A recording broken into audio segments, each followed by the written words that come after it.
Hey guys, welcome back to the channel. This is a story about what if Naruto was in Resident Evil. Before I start, please support for more amazing content and do consider subscribing to my channel and share this video with your friends. This is written by NeonZangetsu and link in description and support writer. Let's start the video. Not my lady. Death was cold. She'd never thought to experience the like in her lifetime. For you see, Lady Alcina Dimitrescu felt cold. She'd never been cold before. Such an odd feeling. Numbness crept into her fading form as she lay upon unyielding stone. Unable to do anything more than accept her demise. It seemed an ignoble end, yet there was nothing she could do to fight it. She wanted to shriek and shout in rage, yet even the ability to speak was denied her. Was she not Mother Miranda's favorite? Was she not blessed with eternal life? Was she not so much greater than the others? She believed she was. She had to be. To even consider otherwise was tantamount to admitting defeat of her bloodline. Because for all their might, she and her daughters had fallen. She joined them soon enough. Just thinking of it threatened to turn her world red like roses. Was she really destined to die here in this pit? To just be thrown away and forgotten? Like no one? Nothing. The thought galled her like nothing else. Bad blood burning in the back of her throat. She tried to move, to speak, to do anything at all as she crumbled away, but even that failed her. In her final moments, she could only curse the one responsible for her plight. Damn it all. No. Damn him. Damn Ethan Winters to the deepest darkest pit for this. And then. Quid suddenly. Her world shifted. Alcina couldn't think of any other word for it. One moment her monstrous body was turning to dust. The next, she found herself locked into her human form once more. Still, she couldn't bring herself to move. Too tired. All too weak. Breathing itself proved a monumental effort. The very act of keeping her eyes opened threatened to sap the last of her reserves entirely. Her eyelids drooped as she railed one last time against the dark. That's a funny thing. And snapped back open as someone spoke. Whose voice was that? Heisenberg. Come to gloat, had he? Life's not fair, is it, my friend? Still that low voice threaded through the air. While some are born to feast, others spend their life in the dark, begging for scraps. Dark boots passed through her field of vision. The way I see it, you and I are exactly the same, we both want to find a way out, don't we? In a single motion they knelt. Revealing themselves to her. Not Heisenberg, she realized. Certainly not. Blue eyes crinkled in a smile at her, framed by rough blonde hair and whiskered cheeks. Clad in worn orange and black rags as he was, he looked almost normal, if one were to ignore those ghastly horns. They gleamed in his hair, sharp and red like blood. She needed blood. Poor thing. Her witness looked down on her with a sigh. You tried so hard. You got so far. But in the end, it never really mattered. His smile became a frown, an edge of anger overtaking his amicable charm. You were always destined to lose here. To die. As dictated by some silly script. The frown became a scowl. I hate scripts, don't you? His head shook at some unspoken jest. They dictate what we say, what we do really, it's a tragedy. This time he couldn't quite suppress the titter of laughter that followed. I hate those even more. As do you, I'm sure. So, why? As she looked on, he began to roll up his right sleeve, exposing a tan forearm. Don't we? Her eyes locked onto his wrist and the pulsing veins there. Do something. In a single seamless movement he knelt. About that problem? Incredulity warred with surprise in Dimitrescu's black heart. That same wrist hovered before her full lips. The stranger braced that same arm with the other, holding it fast just below his hand. His intentions were quite clear, almost recklessly so. Foolish man thing. What was he thinking? Did he wish to die that badly? She'd drain him dry in an instant. Her eyes flitted to his, filled with confusion. Why would a senseless stranger do so much for her, let alone risk his life like this? A weak rasp left her lips. Why? Why not? He countered, cocking a blonde brow at her. What are you waiting for? I don't care if you're good or evil. His smile was too bright for her, too pure, too kind. Anything can be good, from a certain point of view. Just as anyone can be evil. Now, drink. Hunger stirred in her like a great dragon, wiping away all hesitation with the burning need to survive. Alcina Dimitrescu reared up with a snarl. She latched onto his arm gently at first, like an infant at the teat.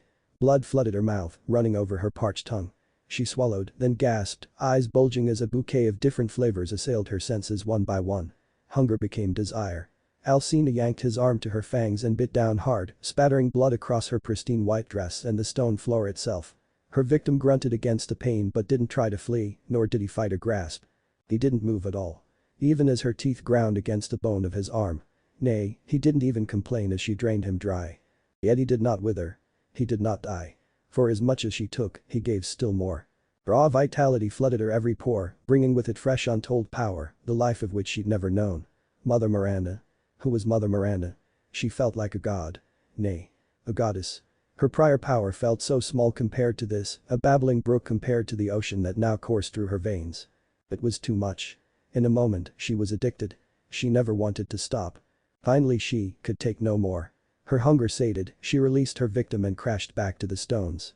Head spinning, chest heaving, she struggled for breath that wouldn't come. Geez, her savior rasped out in the silence that followed, I knew you were a big girl, but that shit hurt. As far as greetings went, Lady Dimitrescu certainly didn't expect that. She scowled at him. And who are you? That whiskered visage twitched in a smile. The proud lord said. I beg your pardon. Sorry, the stranger sat back, massaging his ravaged arm. I just couldn't help myself. If it's names you're after, I still go by Naruto these days. It was my first name and I'm kinda fond of it, you know. He rolled his arm once, producing an audible pop as the mangled flesh restored itself. I'm something a meddler. A wandering god, if you will. I fix things. It's what I do. And this?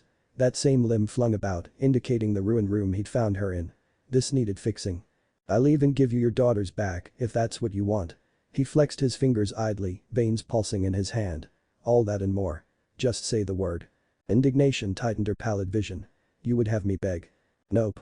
He smacked his lips. Just ask. He kicked his way upright, humming softly to himself, still rubbing at his wrist. Geez, I'm gonna be sore after a bite like that. With a supreme effort of will, the lady forced herself upright. Her legs threatened to buckle, but she kept herself upright through sheer force of will to loom over him. Even then, he didn't flinch. It only served to further arouse her suspicions. This was a trick. A test, perhaps. It had to be. She was a Dimitrescu. The last of a great house. She would not fall for his trick, she would not be deceived. She would not falter. She had once, long ago. Before all this. Never again. And what price would I have to pay for the service? She turned her head aside to wipe a bit of blood from her cheek. What debt would you force upon me? None. His smile startled her, despite his pain. Just want you to meet my daughter. She needs a mother. Oh? His response startled Alcina, drawing blink from the tall woman. A daughter, you say? Yup. Her name's Evelyn. Naruto smiled. Real sweet girl. She's gonna love you. Those words shook Alcina's resolve more than she cared to admit. This talk of a child intrigued her, and not for the reasons one might think. He sounded so sure. So certain. Even as she towered over him, Naruto didn't show so much as a speck of fear. He looked harmless. Weak. His blood told a different tale. At this very moment it sang a song of fire and ice in her veins, leaving her chilled and warm all at once. If it came to a fight he would no doubt defend himself vigorously, and she was only just recovered. Moreover, there was another matter to consider. Bright eyes straight to Naruto's neck, tracing an all too prominent vein there. Even now she could hear his heart beating, feel it thrumming with power. She wanted to taste of him again. Her tongue flitted out, lapping up a stray scarlet droplet at the corner of her mouth. Surely there could be no harm in hearing him out, she told herself. Just for a short while. After all, she was so much stronger now, what harm could he possibly do unto her? She was firm in her resolve. She would not fall to sentiment such as this. How little she knew. So what'd you say? Naruto held out his arm to her, fingers splayed. Shake my hand. Come on, now. Won't you shake a poor sinner's hand? Lady Dimitrescu pursed her lips. You may take me to your child. Then you will return my daughters to me. Of course. Naruto beamed at her. I never go back on my word. Trust me, Eve's a little sweetheart. Still his hand awaited her. After a moment's pause, Alcina bent to clasp it in her own. She drew him close. Her forehead kissed his. We shall see, little man thing. It was the beginning of a match made in hell. There is nothing in this world more terrifying than the wrath of an angry parent. I have seen women lift cars to save trapped a son. I have watched a father wrestle wolves to rescue his daughter. And you say you know me? You claim to fathom the inner workings of my mind. A psyche shattered by centuries of life and death. No. You don't, Miranda. Not at all. But you will. The future. Not my daughter. Evelyn was a good girl. Of course she was. Daddy said so. Daddy never lied. Naruto was the best dad ever. Anyone who said otherwise was a filthy liar. He always did nice things for her. Things a father should do for their daughter. She didn't even have to ask. He just did them for her. He took her to the park, gave her pretty dresses, tucked her in at night, read her bedtime stories, and celebrated her birthday every year. For a girl conceived as a bioweapon and meant to be nothing more, small acts such as these meant the world to her. And if being good made him happy, well, then that was what she would do. He was her world. Likewise, Evelyn was determined to be the best daughter she could be for his sake. Anyone who said otherwise, well, they never said it twice, did they? Oh, she didn't kill them, of course. Daddy said that was a big no-no. She was only supposed to use her powers on bad people. So she tore out their tongues instead. No big deal. They couldn't spout their filthy lies like that now, could they? Still. He'd asked her to wait here in the castle while Papa talked to someone, and like any good daughter she'd listened. That had been ages ago. Alright, 5 minutes. But still. What's taking him so long? She flopped down on her chair with a put-upon sigh. I'm bored. Another howling creature, a lichen, shambled her way, attracted by the noise she'd made. Evelyn scowled at it. Ugh. The last one had ruined her new blue dress. Her gaze narrowed upon the twitching corpse, and it went still. She wrapped her will around it and pushed, squeezing what remained of its puny brain. A quick compulsion caused it to fold in upon itself, dissolving to so much mold. There. Much better. It was already a monster. No one would care for its passing. She scowled when another beast surged forward through the door. Pain. She snapped. Her power, honed from 3 years of practice, took hold at once. The slavering beast slammed forward with a yowl as its skull turned it to paste. She sneered at and sneered again when 3 more bounded over its cold corpse. They died just as their brother had. These beasts were nothing to her. They were not the family she was promised. And for that, they could all just die. She killed them in droves until, finally, their bodies blocked the door. When the assault finally ceased, Evelyn released a heavy breath. Her right arm trembled a little, and she clamped a fist around it until the tremors ceased. It was all right now. No one hated her. She wasn't alone anymore. She would never be alone. No matter what anyone said. Family was family, and family meant nobody got left behind. Papa had promised her a big family in his strange new land. He'd sworn to give her a mother and sisters and cousins and aunts and uncles galore. Maybe even a grandparent or two. He'd been a bit murky on the last bit. Something about someone named Miranda being mad as a hatter. But that was alright. They were all mad here. Nothing wrong with a little more madness.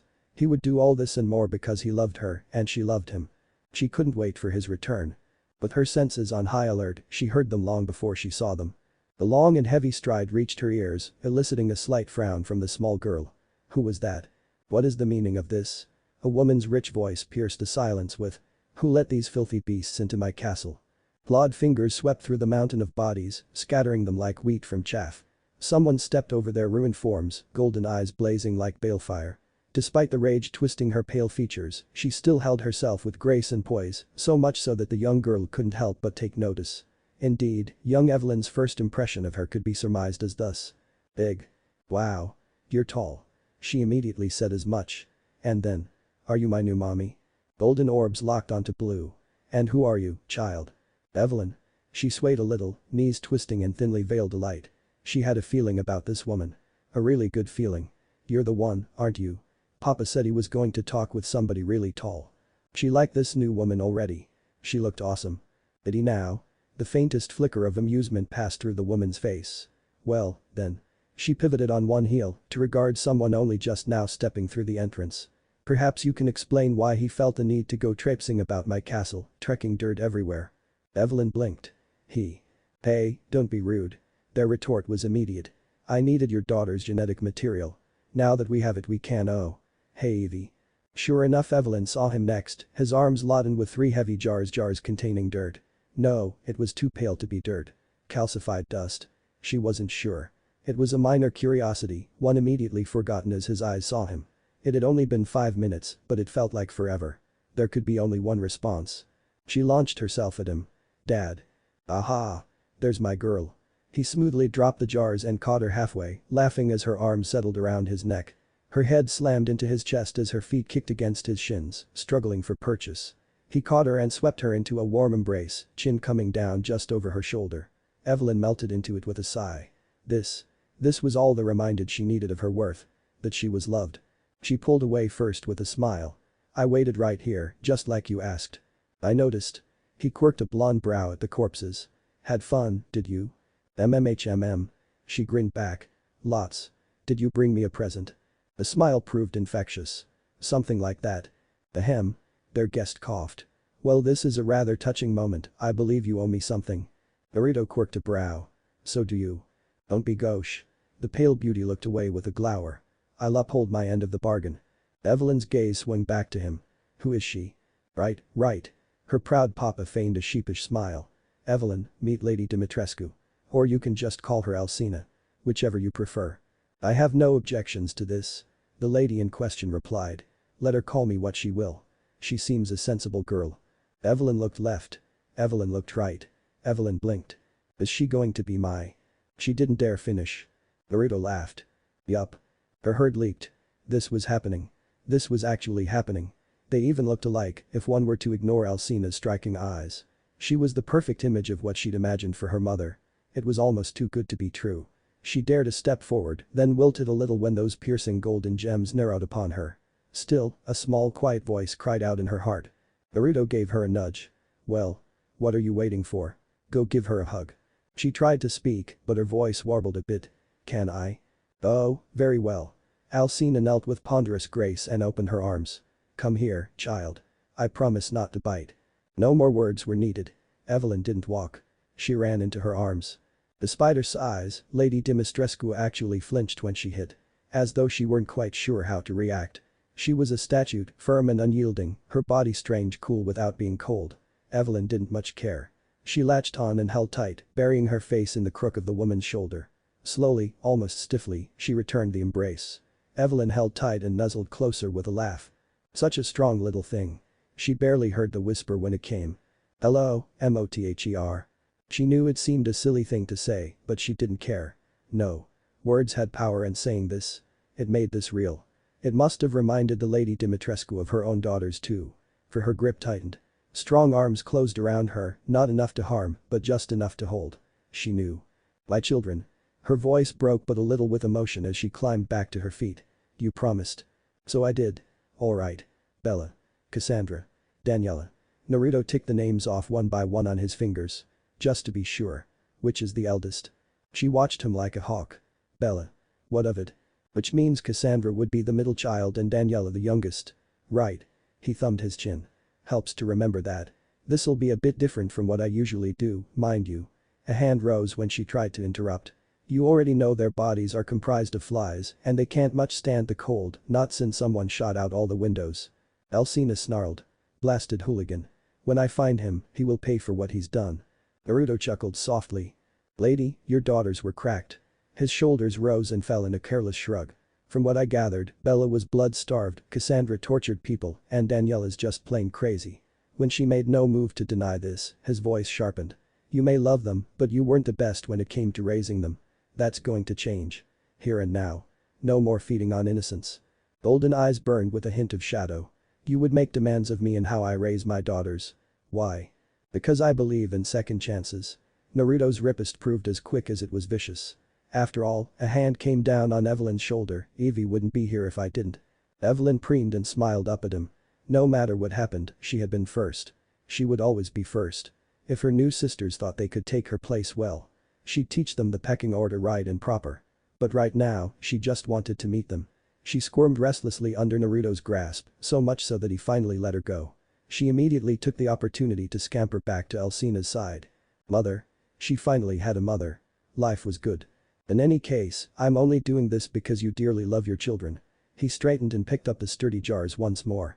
If you didn't, we wouldn't be having this conversation in the first place. Considering one of the containers, a thoughtful smile marred his whiskered cheeks. I could improve, you know. He regarded the other's jars intently. Make them human, with all their abilities intact. They'd be able to go outside as they pleased. I would like that. She murmured. Your precious Mother Miranda certainly wouldn't. Lady Dimitrescu bridled. Mother Miranda would never harm me or mine. Silly girl. Naruto chided her with a shake of the head. She doesn't love you. Once she learns you're acting on your own, well. You'll learn. But enough talk. Time for action. And so he set each down into a separate pile and stepped back. Blue eyes flashed, burning with inner fire.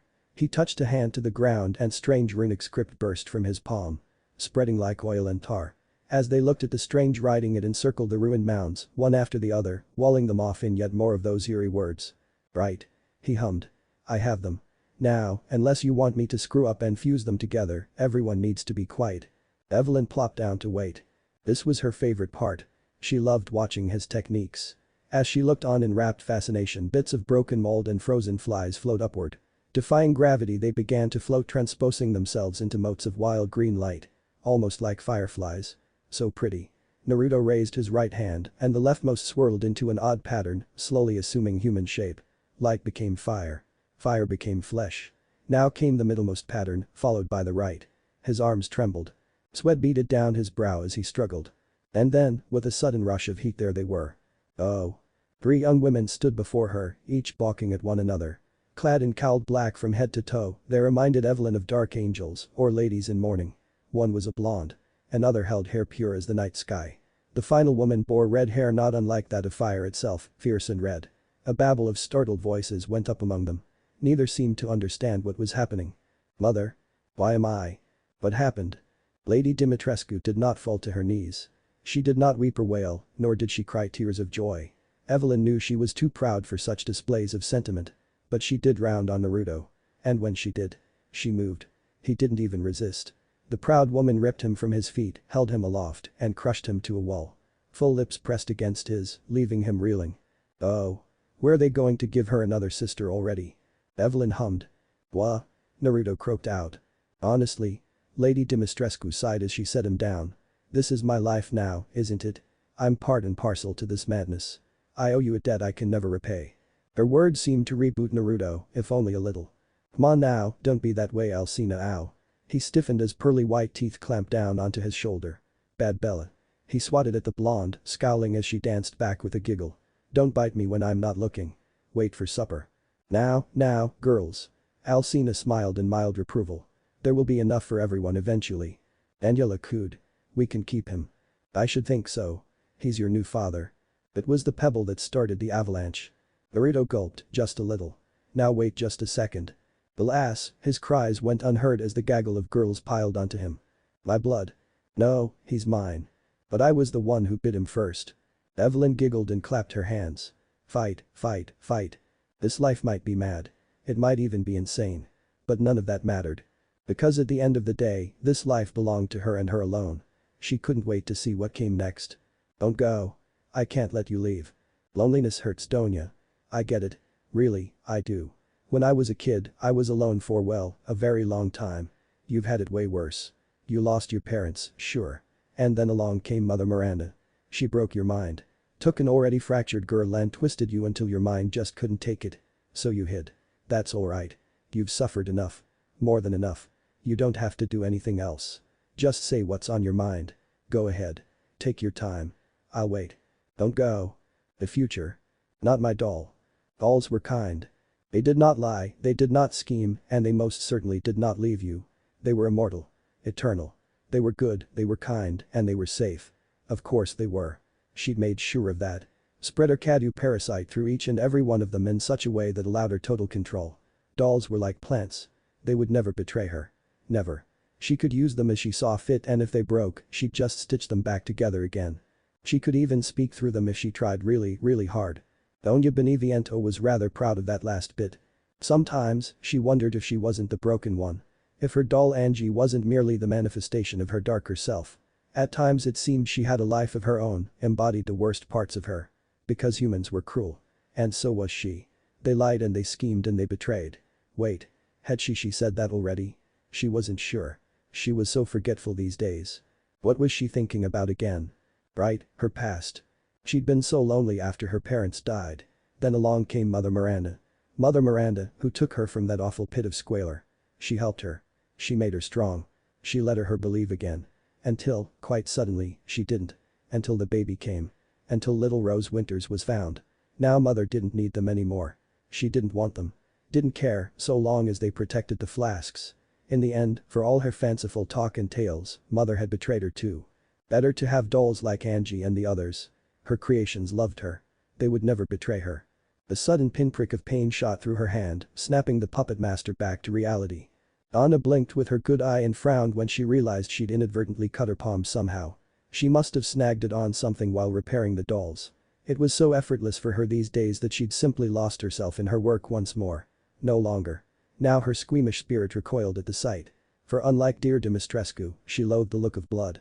Almost as much as she despised violence itself. It reminded her of her parents' death, of everything she'd lost, and all that she had left to lose. Blood was awful. Just like her scar. Her fingers clenched around her hand forcing the wound shut. Pain brought clarify. Focus. Anger. Blood was awful. Blood was bad. Just like her ruined face. Better for one of her victims to perish in a hallucination before they ever laid eyes on her. Or better yet, to be dealt with by her dolls out of sight. Out of sight. Out of mind. Just like her. She chewed at her lower lip with a meek whimper. Stay here, mother said. Guard the flask, she said. Don't do anything else. Don't be anything else. Bitter tears stung at the girl's ruined face, running down the length of her cheeks to patter across the worktable below. Her instruments offered no consolation, nor did the lifeless eyes of Angie. Nothing. Not a word. Nothing at all. What did I do wrong? Her addled mind bleated like a wounded animal. Did I make a mistake? I'm sorry. This was all her fault. Everything would have been better if Rose was never born. Then she would still be loved. Then her mother would still care. Still love her. She would be wanted. Needed. Anything was better than this, than sitting here waiting to die alone. Alone. Always alone. Always, always alone. Her bloodied fist thumped down and swept across the table, scattering her instruments in a streak of red. Why? A shout tore out of her, voice warping in anger. Why was she like this? Why did no one love her? Why did no one care? The other lords didn't. Her so-called family wouldn't even look at her. Her brothers and sister wanted nothing to do with her. They thought she was weak. And maybe she was compared to them, but still. They didn't have to shun her for it. She just wanted to be loved. Spirits, she just wanted a family. To be happy. Was that so wrong? She wanted someone to find her, someone who cared about her, someone, anyone. The universe answered with a dull crash on the floor below. And above that crash came a piercing cry. Rasengan. All around her, the Beneviento Manor shook as a mighty force ripped the door from its hinges and sent it flying inward in an explosion of terrible timber and noxious smoke. The mighty Egra struck the floor and bounced once before coming to a jarring halt just short of her feet. She was only just scrambling upward when a humanoid figure came skipping through the smoke. It was a little girl in a blue dress. Anna's every sense shrieked a warning the moment she'd laid eyes on the child. For this was no child. This was something more, something so great that she might as well be a speck in her eye. A power so great as to challenge Mother Miranda herself. Perhaps even win. A molded being unlike any other. Hello, she chirruped happily. You must be my new auntie. Anna blinked, fear warring with confusion in her heart. I beg your pardon. That's all right. The newcomer clasped both hands behind her back and smiled anew. You'll understand in a minute. Behind her, the smoke stirred. Followed by a faint buzzing sound. Another figure appeared in the gloom. Donna's blood went cold as one figure became two. Followed by three. A series of mad giggles perforated the haze, followed by a cloud of flies that she knew all too well. And they knew her. If it isn't the lonely doll. I wonder what she tastes like. Is she going to play with us, perhaps? Donya flung up an arm and stumbled back, trying to ward herself with a knife as they swirled about her. She was vaguely familiar with these three, though she'd only ever seen them from afar. Their names came to her in an instant. Bella. Cassandra. Daniela. These were Dimitrescu's daughters. Why were they here? They shouldn't be able outside. Yet here they were. What had changed? An awful thought occurred to her. If they were here, then their mother couldn't be far behind, and if she was here. Now, girls. Sure enough, the low contralto of a familiar voice pierced the gloom. We're not here to cause trouble. Not a moment later a familiar towering figure ducked through the ruined archway.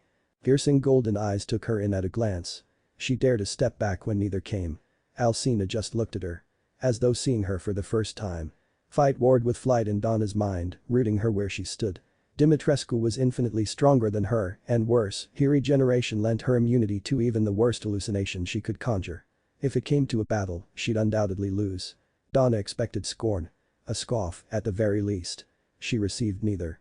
Instead, the giantess turned and beckoned to her daughters. Stop pestering the poor thing, girls. She swatted the youngest on the backside, drawing a girlish shriek of laughter from Daniela. Shoo. Let your father do his work. Nope. The little girl smacked her lips and settled down into a chair. I want to watch. Her brow became stormy. Evelyn. She tossed her head. N.O.P. Oh, very well. Much to Donna's dismay, she gave in. Her terror incarnate actually bowed to the whims of a child. But if anything happens to you, your father will be cross. Evelyn beamed. I'll be fine, Mama. Donna twitched. Father. Mother. She'd heard no such thing. Cassandra materialized beside her in a cloud of shadow, causing the poor girl to jump. But we're bored. Alcina frowned. Out, or you'll get no more blood from him today. Get. They got. And young Evelyn beamed. SHOWTIME. And as dawn appeared into the dust, the faint click of boots against the broken tiles reached her ears once more. A weathered young man with striking blue eyes waltzed in, rubbing at his bloody horned forehead. It looked like he dashed it against the wall and used the pain to push through whatever horrendous hallucination he'd been trapped in. But that was a lot of blood and all that blonde hair. How was he still moving? Phew. Haluva tripped there. He smiled at her like a long-lost friend. You're Donna, right? That was quite the ringer your plants put me through. I saw things I'd rather not see. She shrank back, voice warbling. Impossible. Not impossible. Merely unlikely. So, hello Donya. His forehead pressed against hers. Or should I say Angie? I want to play a game. The young woman flinched a little. What kind of game? He grinned. The best kind. Blindly she fumbled for control of her dolls and flung it at him. A hidden blade sprang from it and slammed into his chest. The blonde merely quirked an eyebrow. Alcina made a noise of disgust. Evelyn only tittered softly, as if they were amused by some grand joke Donna didn't understand. And she didn't. She still didn't when the whiskered warrior reached around and plucked the blade from his torso. You can't kill me with that. He seemed almost sad to say the words. Not anymore. Who are? If it's names you're after, Naruto will do. As to the why. He flashed her a wink and a selfless little shrug. I am both nowhere and everywhere. Salvador Moreau crashed out of the water, bleeding from a dozen wounds. His tormentors shambled after him, shaking their head from side to side. Poor Moreau, look what has become of you. Stay away. Acid spat forth. It splashed against an upturned palm. I will not, dear boy. It's high time someone fixed you. But you? He spread his arms wide. You warrant my direct attention. Well, you and a few others. Heisenberg, you magnificent bastard. A stranger sauntered through the factory door, grinning from ear to ear. I've come to bargain. Is that so? The freedom fighter removed his spectacles and shouldered his hammer. And who are you? The shadow clone grinned. The answer to your Miranda problem. Heisenberg quirked a brow beneath his hat. You have my attention. In short, this is all a foregone conclusion. Now hold still. Anna skittered back like a drunken crab when Naruto reached for her. Panic bleeded her world red with fear, blinding to her all else. Flight it was. She cast about, looking for Angie, only to find her sitting atop Evelyn's lap. The little girl waved at her, and her most treasured doll mimed the motion. Traitor. No. Stay away. He advanced quickly, catching her at the last. Loneliness hurts, Donya. I get it. Really, I do. His hand came down on her shoulder, eliciting a slight flinch from the scarred girl. When I was a kid, I was alone for, well, a very long time. You? He shook his head in mild dismay. You've had it way worse. You lost your parents, sure. But they didn't leave you with anyone. You were alone.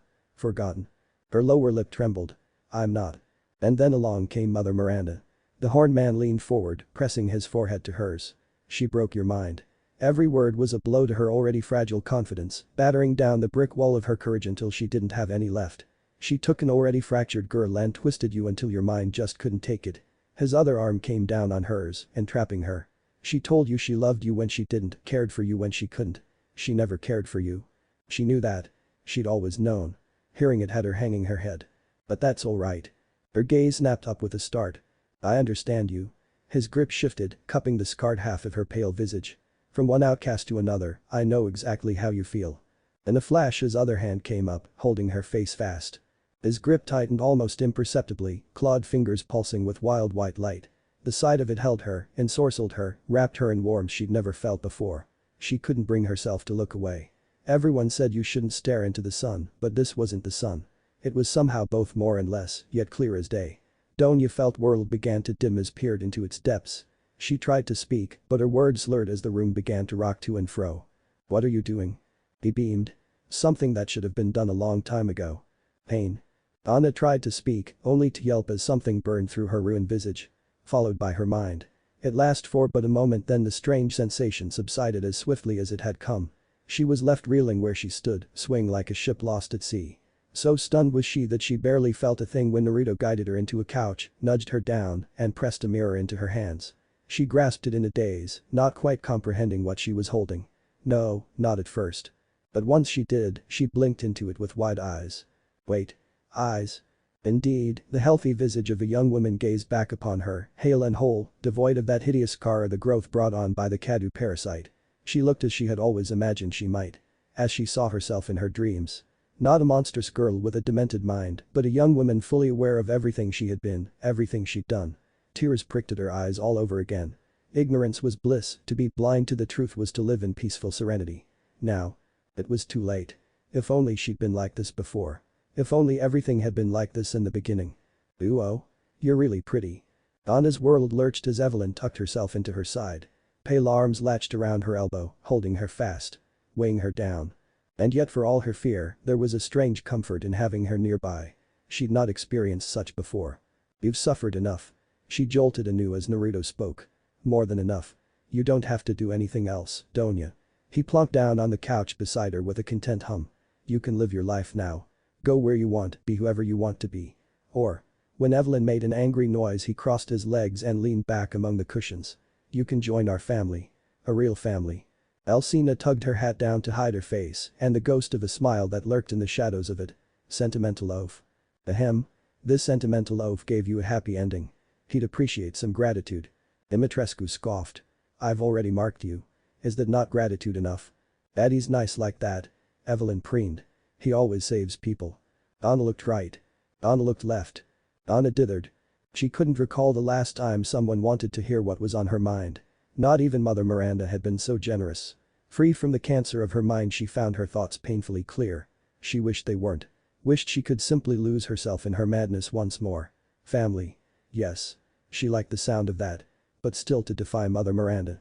Her body betrayed her. If only because it craved comfort. She lurched forward dragging Evelyn with her. And slammed into Naruto's chest. He rocked back half a pace, but caught her easily. Rather than react like a petulant child, Evelyn tumbled to the floor with a merry laugh, dropped Angie and bounded back up, then darted in from the other side to lay claim to her exposed side. Sandwiched between the two of them, something deep inside Donna broke. The last brick in her crumbling wall of resistance came tumbling down. She didn't know what he was to her. It was too early to care. He'd breached her defenses. She'd have him take responsibility for this. She buried her head into his chest. Don't let go. Alright. His hand massaged the small of her back. I won't. Her palms curled into fists around his jacket. You have to promise. Evelyn patted her back. Now who's being silly? Daddy never goes back on his word. Everyone knows that. Try as she might to deny it, Donna found herself believing those simple words. Would that she couldn't. Belief made it so much worse. Belief meant she felt hope. And hope she didn't know what to do with hope. A quiet keening sound fled between her teeth as she broke down. Family. How she'd longed for that word.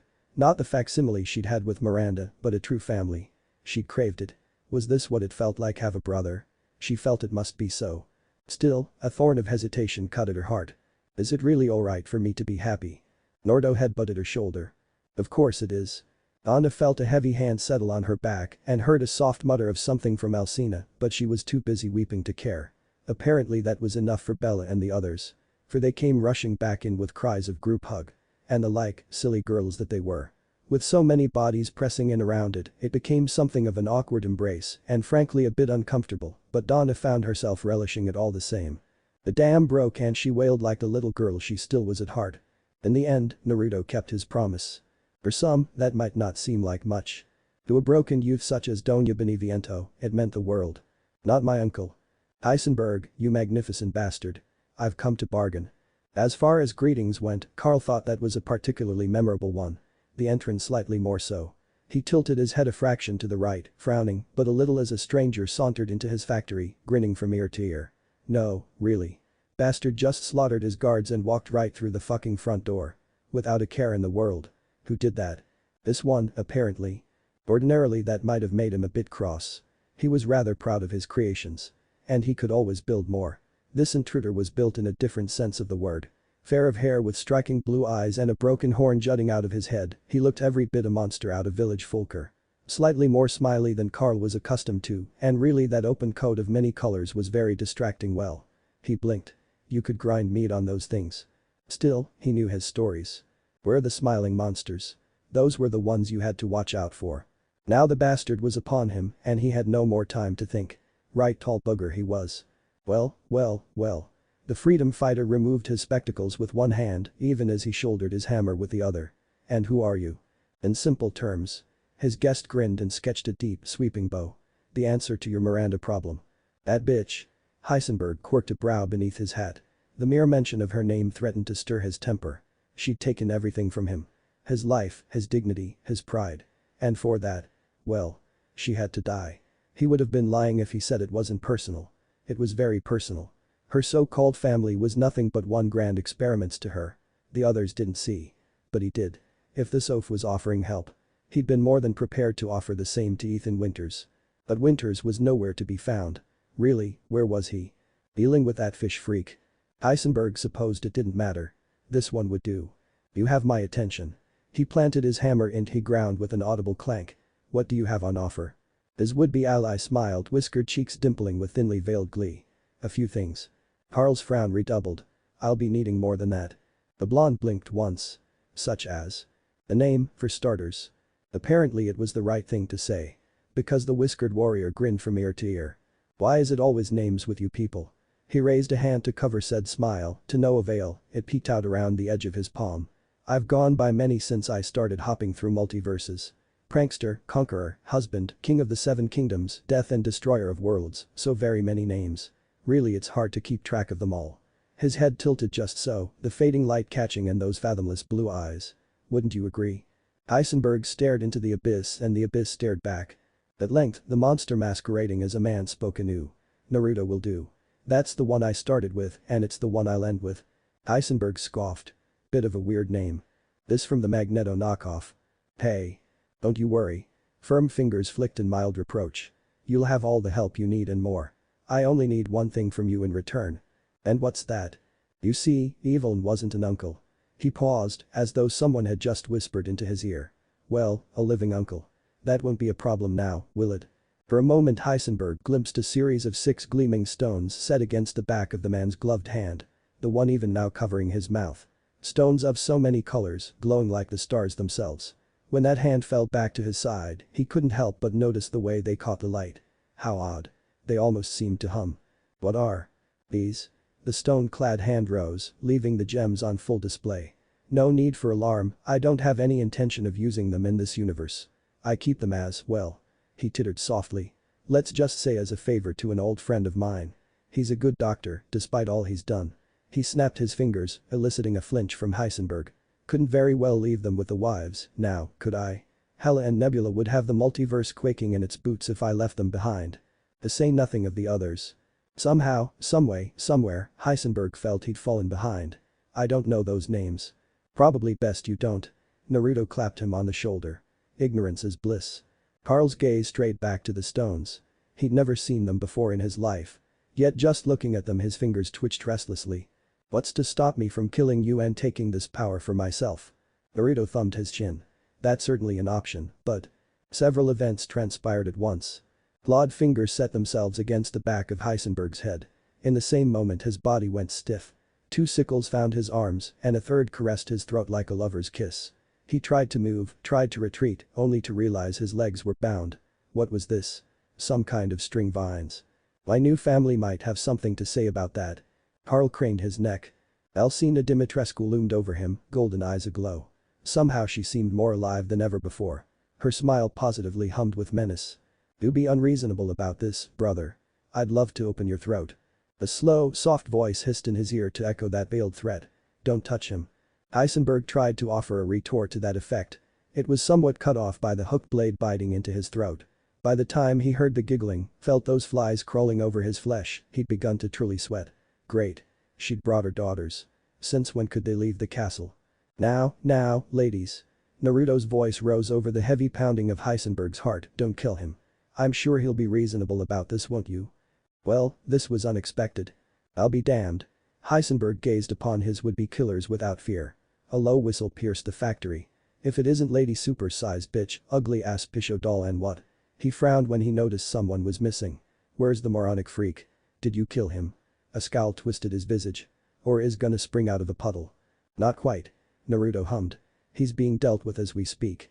There's quite a bit of work to be done there. The faint pitter-patter of small feet behind him shattered his thoughts. He couldn't move. Couldn't turn his head to see the little girl he just knew was creeping up on him. Fury flared to life in him. Saved me for last, have you? Kill me, move up the chain. Well, fuck that. Nope. A child's voice chirruped. Papa's not here to kill you. Neither are my tiny arms folded around his waist. I always wanted an uncle. The fire in him flickered out. How did a man respond to that? Could you run that by me again? You and me, Heisenberg. Naruto offered him his hand. Together we go help Ethan, save Rose, then grind Miranda into paste. His brow furrowed. And after? After? Naruto beamed. Heh. That's where the fun begins. Not my grandma. Two immortals stared one another down in the rain. One was a woman grown, ageless and nigh on immortal. The other seemed to be but a child. Hers a different sort of power yet no less lethal. Mother Miranda was no fool. She knew this Evelyn was more than she seemed.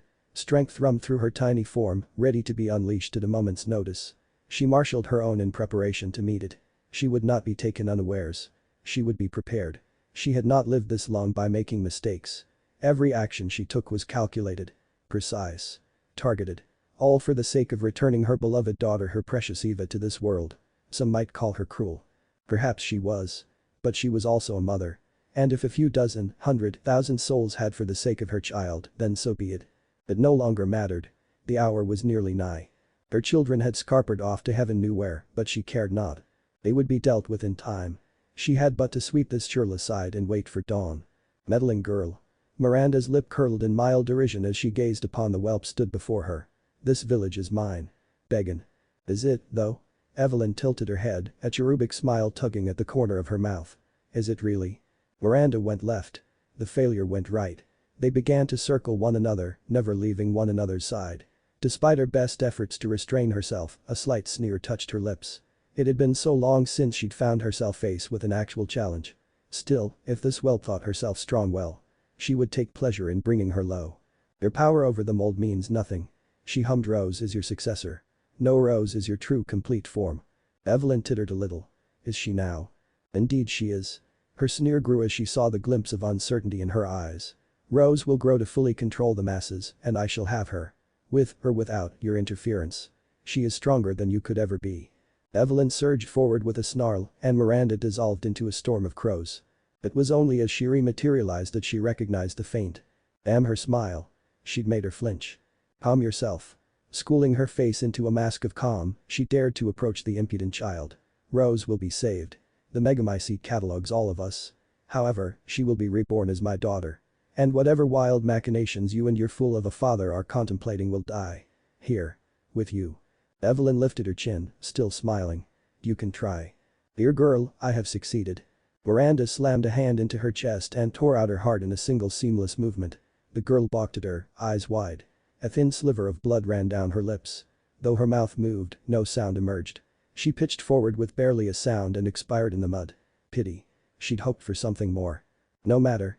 With the daughter dead, her so-called father would soon follow. Moreau remained an adequate distraction in the meantime. I've learned all I can from you. Miranda held her heart aloft and crushed it in her fist, reveling in her victory. Your worth as a lab rat is run out. Don't worry, little one. She crooned. Your death will come quick. You will join the Megamycete's records. Once dawn breaks, the ceremony will be complete and I will become her true mother. Bound for eternity in blood. A pang of excitement coursed through her at the thought as she turned to face the horizon. I've waited so long for this. Pale fingers closed around her ankles. So have I. Miranda frowned into the wet soil. She'd blacked out for a moment there. Why was she on the ground? Had she fallen? The bare foot stomped down on her head, grinding her nose into the mud. What's wrong? An all too familiar voice cooed in her ear, a sibilant hiss bordering on outright mania. You were talking a good game earlier. Then I ripped your legs off. My legs? Golden eyes looked down. Beheld the ruined stubs of ankles. Widened now, as realization dawned. What's wrong, Grandma? Evelyn sang again, heedless of the hole in her chest. Grow back your legs. She stomped down, stunning her. Summon up your monsters. Another stomp, grinding her into the dirt. Hit me. Fight me. Miranda grit her teeth, fingers scrabbling in the mud for purchase and finding none. How are you alive? The young girl only grinned and stomped again, cracking her skull. What can I say? I'm heartless. She could have finished her there. They both knew it. But she didn't. Instead, she let her go. Miranda thrashed upright. You will not deny me. I will see my true child again. About that. She wasn't prepared for her smile. I don't mind being broken. But you don't talk about my papa like that. Just for that, this village is mine now. She spread her arms wide, casting her leg aside. All of this is mine. None of this is yours. I think I'd like being a big sister, though. Thanks for the idea. Enough. A hand shot out, striking her stomach, hurtling her back. She climbed to her feet. Dark raven wings bloomed from her spine. "You would fight me, child." "Fight you?" Evelyn tilted her head. "No. I'm gonna kill you." She paused, then considering her own words. "That, or convert you." A pale finger touched her chin. "Haven't decided yet." She raised her arms and the earth trembled. "Now, as daddy likes to say, get wrecked, birdie bitch." 1,000 roots forged from heart and mold smashed into Miranda. "Ethan Winters. Funny how your own name can make you jump. Most of all when it comes right behind a man in the dead of night." Almost sent him leaping clear off the dock and into the water. Despite knowing what lurked there. Speaking of which, where was that fish freak? He'd stopped jazzing him a few minutes back, but now this. "Come on now," a hand clamped down on his shoulder, holding him fast, preventing him from turning around. "Don't be so skittish." That same hand frog marched him forward, despite his utmost effort to dig both heels into the crumbling dock underfoot. "I've been looking all over for you. You're a hard man to find." "You have?" "I am." "Yup." He heard his captor laugh behind him. "If I didn't know better, I'd say you were avoiding me." Why did he have a bad feeling about this? But enough about that. He stumbled as that guided hand steered him up and over some flotsam and onto semi-solid ground. "I'm gonna let you go now, you're gonna turn around, and we're gonna have a nice, civilized discussion about this. Savvy? And if I say no? Then I believe Dimitrescu wants a word with you. Donna, too." Dread dawned in his heart. "Bullshit. They're dead. I killed those psychos." "You did, yes." His warden tutted. "Unfortunately for you, they lived. I had to give them quite the bribe to keep them from hunting ya. Now, then." With a less than gentle shove, his adversary propelled him forward. He nearly pitched into the murky depths. It was only razor-sharp self-preservation that saved him. Even as he fell he was moving, bringing his pistol to bear on the being before him. Whoever this sicko was, he'd died just like all the others. He had to get past him, had to save Rose. Fall. The word hit him like a physical force, driving him to the floor. Against his better judgment, he raised his gaze. Now to be fair, Ethan had seen some shit. A lot of it really. But this took the cake. The man before him looked almost human if one were to ignore the horns. And what kind of outfit was that? Looked like he'd tumbled out of a washing machine. What was he? Another one of Miranda's mad monstrosities or something worse? Who in the blue hell are you? Lots of things. Wandering god, peerless prankster, proud papa. Just like you. But you can call me Naruto. And I believe, a clawed hand rose. That you're looking for this? Looking for his eyes widened as he beheld the item clutched against his palm. The flask. "Give that back, you bastard." "Oh, I will. Much to his chagrin, the blonde sat down on the crumbling dock. "From one father to another, I understand what you're doing. I'd go to hell and back for my kid." Those keen azure orbs held his for a raw moment and he thought he glimpsed a glimmer of understanding within. After all, the things we do for our families. Or in my case, Evelyn. Ethan's blood ran cold. Evelyn. Yaha. The blonde's head bobbed. "Little sweetheart. She's over the moon to have a family and for that, you have my thanks. Never would have happened without you." Ethan tried to speak. But his brain fizzled. Evelyn. That mold monster. The one responsible for the sheer bloody hell he'd gone through in the first place. She couldn't be here. Not again. But she's dead. Here's the thing, son. Multiverse theory's a bitch. He held up a finger. Fact is, you, or at least another you, never met Evelyn in a different timeline. A second jointed. I got her off that ship, Mira found her way back to you. You got married, Rose grew up as a normal child, and Miranda never took notice of either of you. 3 fingers now. Congrats. That version of you won the jackpot. You passed with me at the ripe old age of 100, surrounded by you children, grandchildren, and great-grandchildren. The lone tear rolled out Ethan's eye. It almost sounded too good to be true. A world where Mia lived. Where they didn't suffer. But that wasn't the main timeline. And likewise that wasn't you. You see, I'm here. His heart sank. Because of me. Because of you. Came Naruto's nod. Your misadventures, really. Spoilers. Your wife's alive. And you. He checked his watch and grimaced. Well, according to the game. What game? You're supposed to die in a few hours. Might want to do something about that. But first, thump the flask down on the deck, I believe the 3 of us need to have a chat. 3? Was he blind as well as insane? We're the only ones here. The low tremor shook the water. Aha, right on schedule. Naruto's smile was just the wrong shade of smug as he stood. There's the guest of the hour was wondering if he'd wake up after the beating I'd handed him. Salvador Moreau rather, the monster he'd become crashed out of the depths with a wordless roar. Bleeding from a dozen wounds, jaws gaping wide, he lunged. Ethan flung himself backward, fearing the worst. Shit. That fetid mouth snapped well short of his ankles as something dragged him back. A hard yank hauled him away. Another cast him onto land entirely. Even then the beast didn't give up. Moreau lunged again straight into clenched knuckles. A hard cuff to his jaw put paid to his efforts and knocked him down once more. His tormentors shambled after him, shaking their head from side to side as his prey tried to crawl away. Poor Moreau, look what has become of you, haven't you learned your lesson? Stay away. Acid spat forth. It splashed against an upturned palm. Sizzled there, burning a hole through the blonde's palm. I will not, dear boy. Naruto made a fist with it and climbed to his feet. It's high time someone helped you. Now hold still and let me fix your everything. He got a hold of Moreau's vast bloated bulk and wrestled him down. Tan palms glowed gold. Ethan averted his eyes to the what followed. Wise of him. He couldn't quite close his ears to them, however. No matter how hard he closed his eyes, nor clamped his hands down over his head, he couldn't drown out the awful noises that followed. The horrors he heard would haunt him for the rest of his days. Bones popped. Muscle tore. Flesh writhed. Moreau wailed like a baby. Not my sister. Moreau felt good. Better than good, really. He felt sensational. Now that the pain of his transformation had finally subsided, he found himself able to stand again. Completely this time, a far cry from the hunched-over posture brought on by the Megamycete. For the first time in his life, he wasn't riddled by pain and convulsions from his tumors. In fact, he didn't feel any pain at all. Even the face that stared back at him from the water's edge was a stranger, rather, the man he should have been. Gone was his pallid gray diseased flesh, replaced by tanned skin shining with a lively luster. His eyes were a bright piercing shade of green. His once lank dark hair had regained its framed by close-cropped dark hair and a beard, stemming from a stern jawline. Is this what it feels like to be normal? He straightened his back with a pop, admiring his well-defined chest and arms. It feels nice. Not just nice. Wonderful. Extraordinary. Sensational. Mother Miranda had never done this for him. She would have left him living as that awful blighted thing, and then what would have become of him? He was under no illusions as to his fate.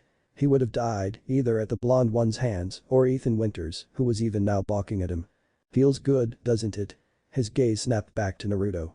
Even perched on the dock as he was, the Horn God still seemed inordinately pleased with himself. I basically made you an amped-up Aquaman, so you're welcome. You'll come into your new powers soon enough. An ugly thought hit Moreau. He could do Mother's bidding even now. He glanced down at the scales on his forearms. Touched a hand to the gills in his neck, which someone let him breathe in air even now. This new body was stronger. Faster. More powerful. He had full control of his transformation and more. He might be able to fight the others. To beat back those who had betrayed Mother Miranda. Would that be enough to win her praise? Would she look down on him still? He knew the answer. And so he bent the knee. I am in your debt, father. Naruto sputtered. Oi. Don't call me father. Feels weird, you know. Moreau grunted, stretched again, then pivoted in place. Which reminds me, Ethan Winters. The battered father raised his hands. Truce. She was losing. Why? Why in all the heavens and hells was she losing? Hey, Grandma. Catch. A massive stone hurtled at Miranda's face. She dissolved into a murder of crows and evaded it by the narrowest of margins. It did nothing to dull the laughter that rang in her ears. She hated this battle. Loathed it with every fiber of her being. She had been the one to first discover the Megamycete, she who had raised up this village from nothing, she who had begun everything. Alcina, Donna, Heisenberg, even that fool Moreau. All of them owed her their fealty, no, their very lives. Her grip on this realm was ironclad. Unstoppable. So why? Why was she losing to a child? This waif, this wastrel, this mere slip of a girl. Evelyn should be nothing to her. No. Less than nothing. The moment she reappeared, another boulder brushed her back. Wretched child. Clenched knuckles cracked into her face, bloodying her nose. She reeled back, wings blooming behind her back, and took a swipe of her own with her claws. Her fist went wide at the last instant. The grinning girl pivoted in place and jabbed her in the stomach, blasting the breath from her lungs and leaving her gasping for air. No child should be able to hit so hard. Miranda flailed at her, grabbing blindly for the girl's hair. Ooh, so close. Evelyn danced away, caught her foot with a root and tossed her backward. You almost got me that time. Is this a game to you? Pearly white teeth flashed in a mad grin. What else would it be? Damn her to the darkest pit. She wanted to crush her, grind her head under her heel. Miranda swept past her on dark wings, only for the little devil to sway out of the way. It shouldn't have been possible. She was faster. Stronger. Superior in every way. Yet each time her claws came just shy of dealing her a fatal blow. Not by much, by the merest of margins really, but it infuriated her all the same. Poor little Miranda, Evelyn sang, skipping backward out of harm's reach. She can't see the forest for the trees. Be silent, child. She most assuredly was not. Nobody wants her. A muscle jumped in her jaw. I said quite. Not a chance. Nobody loves her. Enough. The hand swept out and the earth around her ruptured as the megamycete responded. Here at last she caught the girl by surprise. Skewering with countless tendrils. Blood splashed through the air. She dragged her up and cast her down, leaving her to bleed and die. Evelyn tumbled to the floor, clutching her chest. Oh, I like that dress. Red doesn't mix with blue. Even now in her final moments she mocked her. You just don't get it, do you? The infuriating girl stood, dusted herself off, and closed her wounds. We've already won. Papa's got all he wanted. Your family is mine now. And you. She snapped her fingers. You just can't seem to realize an indisputable truth. I'm not the final boss. A shadow fell over her back. He is. Firm hands closed around Miranda's countless wings. The boot planted itself between her shoulders with lightning speed. Then someone yanked. Hard. Pain. Agony. Fire in her back and spine. It hurt, it hurt, it hurt. Miranda pitched forward with an agonized shriek, narrowly catching herself on her hands and knees. A boot caught her in the ribs. Her world went red. Through that scarlet haze she glimpsed a pair of unfamiliar boots walking past. Thanks for keeping her distracted, kiddo. You gonna be alright over there? I'm fine. Evelyn cooed like the child she was. I did good, Papa. Sure did. Now then. The hand closed around Miranda's hair and yanked her upward. She grit her teeth against the pain. You. We. Pearly white teeth flashed in a demented grin. Nice Tomicha. Merry blue eyes beamed back at her, framed by terrifying horns, rough blonde hair, and whiskered cheeks even now dimpling in a smile. So this was the man who claimed to be Evelyn's father then. Foolishness. If this blonde braggart thought she would yield to him, he'd another thing coming. Still, a brief lapse in battle gave her a chance to heal. If he wished to speak. Why have you come here? She growled at him. Why do you interfere where you are not wanted? What do you want? I'll take a page from an old friend's book. He offered her his free hand. How about peace? What? You heard me. He kept smiling. How does peace strike you, Mother Miranda? How about we just don't kill each other? Seek no quarrel with me, and I'll have none with you. Do that, atone for your crimes, agree to work with me, and we're square. I'll even let you continue to exist in this world. What'd you say? Not good enough. I'll sweeten the deal. Would you like your daughter back? She bridled. You lie. I really don't. You have a choice to make, Miranda. Let it be the right one. Lies. She didn't believe him. She couldn't believe him. She absolutely didn't dare. The very idea of yielding to another was anathema to her. She'd done that once. Never again. Never. She slashed out with her claws. The hand holding her hand fell away, taking the wrist with it. Naruto stared at the bleeding stump of his wrist. Suppose that's your answer. Her eyes flicked to his hand. I will never yield. Do not ask me to. Much to her chagrin, he grew the bloody thing right back. You can't let your pride go, or your daughter, eh? I can respect that. Waving his new hand once to shake out the pins and needles, he turned to face her. I once had a friend who couldn't forgive the death of his in either. He placed his hands together and bowed his head. But there comes a point where you have to ask yourself, would they want this? Am I doing the right thing? Patronizing piece of she lunged at him. Be silent. I will not, young lady. He swayed away from her claws, evading and deflecting them with the ease of a native dancer. You've grown so used to everyone agreeing with you, Perry. Listening to you, obeying you, counter now, that you can't stand a single dissenting opinion anymore. Ripist. It's sad really. Stop dodging me and fight back. Fine, have your own way. He opened a palm. Light gathered within it. Rasen shuriken. Miranda balked at it, confusing rising within her as a curious shriek filled her ears. What in God's name is a Rasen? She didn't even see him move. Only her whirled, everything going sideways as a snarling sphere smashed into her back and drilled her down to the ground. Every cell in her body was attacked at once. To call it agony would have been an understatement. In that moment it felt as though she died a dozen times. What remained barely managed to regenerate enough to survive. Had enough. A boot rolled her over, preventing her from suffocating in the mud. There's more where that came from. Her body ached in every bone. Still, she refused to die here. Not alone. You can't possibly understand what I've been through. What I've suffered.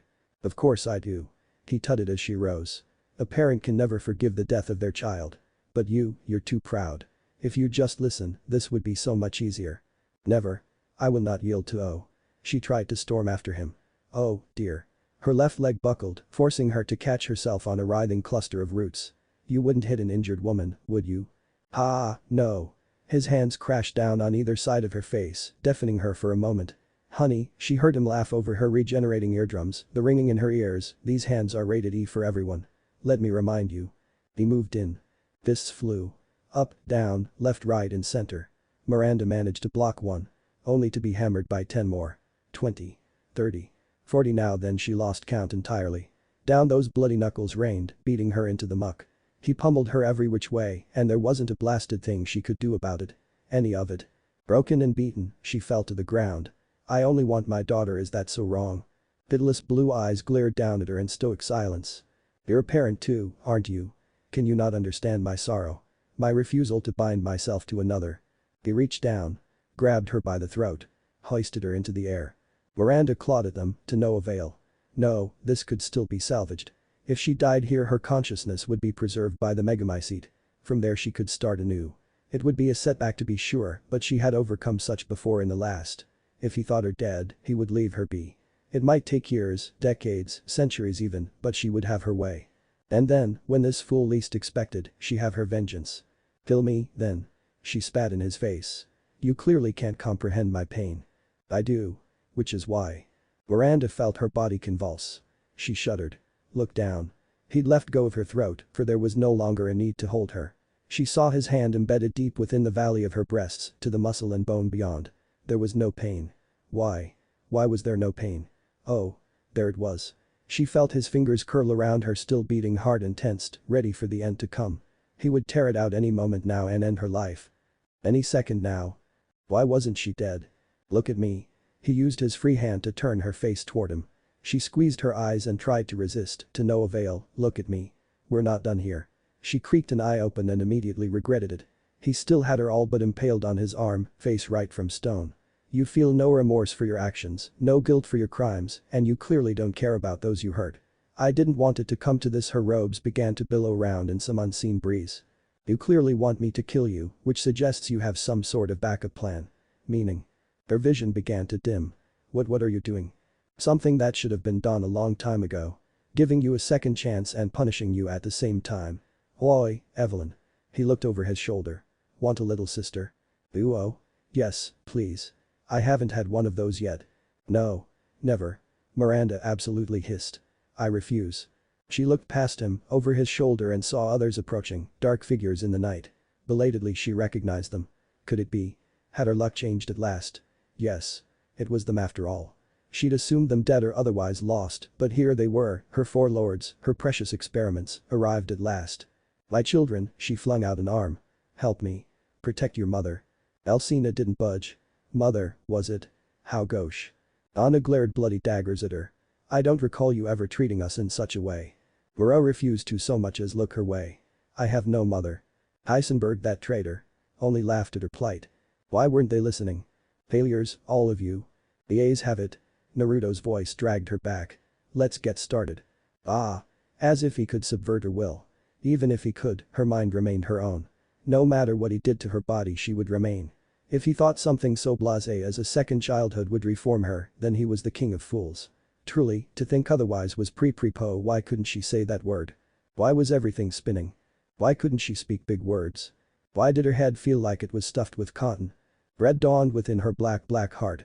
What have you done? Isn't it obvious? She slashed at him, to no avail. The wounds healed instantly. First we'll start with your mind. He kept speaking, heedless of her shriek, of her claws tearing at his face. Can't have you coming back to revenge yourself on us now, can we?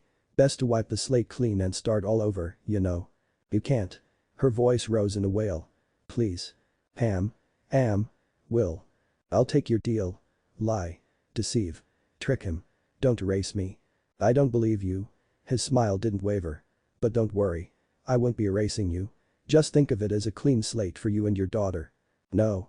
Her voice peaked into a higher pitch. No. Her head hurt. It was getting hard to think. What was her name again? Mere Miranda. Remember. She must remember. Mustn't lose her memories. Without them she would be nothing. No, less than nothing. She had to fight, had to. Why did she feel so cold? Focus. Focus on what? With each passing second she felt herself diminish. She tried to fling up mental barriers, to no avail. They were torn down, her sense of self eroded more and even more with each passing moment, though she fought to cling on to scattered scraps of herself. Something was overtaking her. A presence, gradually overriding her own. She realized who it was a moment later. Her hesitation cost her. Laiva? No. Even if this was her daughter, she wouldn't be erased. Would not go quietly into. What was she thinking about again? And why did everything look so big? Or was she small? Her robes felt heavy. She wanted to take a nap. No. Nay. Never. Resist. Without warning she found herself dropped. She landed in a heap, her robes hanging about her like a tent. There you are. A hand settled on her head, tousling her hair. Good evening, little Miva. Aren't you feeling sleepy? How dare he? Anger gave Miranda's mind one final faltering burst of strength. That was not her name. He'd inflicted the ultimate insult upon her. To bastardize her name and fuse it with her daughter's, to take their consciousnesses and fuse them together was a slap in the face, an insult of the highest order. This was not how she wanted Eva to be reborn. She would oh that head pat felt rather nice, very nice. Why was she angry again? She couldn't remember. Her tummy hurt. She wanted to eat something. This all seemed so silly. Cold, Papa. She shivered a little. These clothes are too big for me. Her psyche died with a final tortured wail. In that moment, Mother Miranda well and truly ceased to exist. What remained was someone new. Evelyn absolutely squealed. She's adorable. How old is she? 3. 4. Never mind. I don't care. Let me hold her. In an instant she found herself enfolded in warm arms. Miva snuggled into them all too happily. A lone tear ran down her cheek. Warm?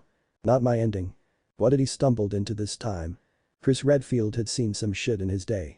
He expected some sort of chaos when he came down to the village. To be sure, he'd grown almost inured to it over a long and storied career.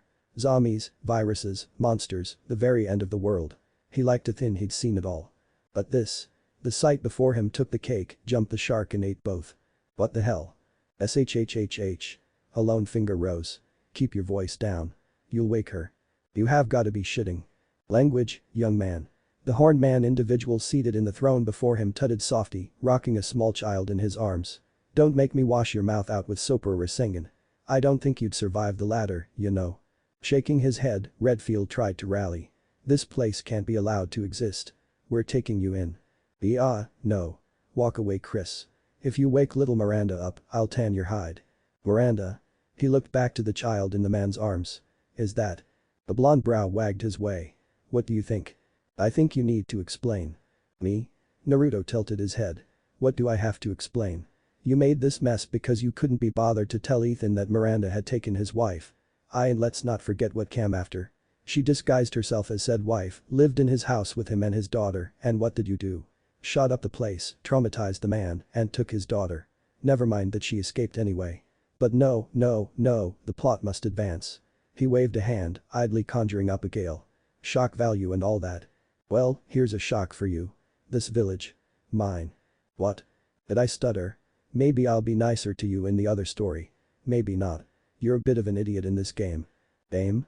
His head was spinning. Other story. Yeah, love bites. Give it a read sometime. Probably getting updated soon if the author doesn't work himself to death. He heard a faint shattering sound in the distance. Hear that? The horned man cocked his head and placed a hand to his ear. That's the fourth wall breaking. Now I'd rather not kill you, and I'm not about to ravage your mind out of petty spite. I don't do that to good people if I can help it. So in lieu of a punishment, I'm going to send you somewhere nice and comfortable until you calm down. Say hello to your lady friend for me. Why you little? Naruto snapped his fingers. The world blurred around him. Wherever did you send him? Pocket dimension. Naruto sang back, regarding the rippling air before him as the portal snapped shut someplace comfy. I let him out in a few months after he's calmed down. Maybe more probably. Redfield had ever been a stubborn sort. It would take time, but they had in spades these days. We'll give Ethan his daughter back once he finds his way here and explain the situation here. It's just not safe out there in the world for her or him. Better for the kiddo to grow up here, where people understand her. Alcina laid a suggestive hand upon his shoulder. And where does that leave us? Dunno. He pawned Miranda off to a clone and turned to face her. With a happy ending and lots of little pale children, I suppose. Rose gets a few aunts and uncles, Ethan doesn't die. You had me at little pale children. She stepped to him, cutting off his escape, not that he would. That sounds grand. Alcina all but pinned him to the wall with one hand. The stone cracked behind his back. Naruto grinned at her. Miss me MMPH. She muffled his mouth with hers. All was well. What if Naruto was in Resident Evil? End here and thanks for watching my video till the end.